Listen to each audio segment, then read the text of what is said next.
વારાહી ખાતે જિલ્લા કક્ષાના ધ્વજવંદન સમારોહની પૂર્વ તૈયારીઓને અપાયો આખરી ઓપ। જિલ્લા વિકાસ અધિકારી શ્રી સી.એલ. પટેલના ધ્વજવંદન સમારોહની તૈયારીનું કર્યું નિરીક્ષણ। 15મી ઓગસ્ટના રોજ વારાહી ખાતે યોજાશે જિલ્લા કક્ષાનો ધ્વજવંદન સમારોહ।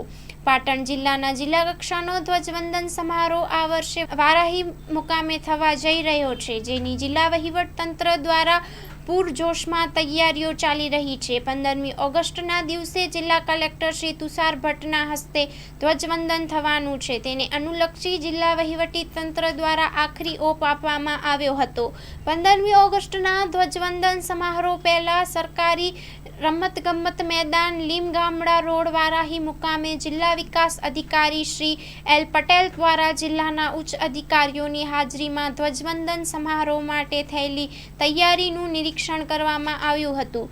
15મી ઓગસ્ટના મહાપર્વની ઉજવણીના પ્રસંગે ધ્વજવંદન, હર્ષધ્વનિ, રાષ્ટ્રગાન, સાંસ્કૃતિક કાર્યક્રમ, પરેડ, અશ્વ શો સહિતના કાર્યક્રમો યોજાશે। આ કાર્યક્રમની તમામ તૈયારીઓ જિલ્લા વહીવટી તંત્ર દ્વારા કરી દેવામાં આવી છે, જેનું પાટણ જિલ્લા વિકાસ અધિકારી શ્રી સી.એલ. પટેલની ઉપસ્થિતિમાં રિહર્સલ કરવામાં આવ્યું હતું। આજે યોજાયેલા રિહર્સલમાં નિવાસી અધિક કલેક્ટર શ્રી વી.એસ. બોડાણા સહિત જિલ્લાના ઉચ્ચ અધિકારીઓ અને કર્મચારીઓ તથા ભાગ લેનાર સ્પર્ધકો ઉપસ્થિત રહ્યા।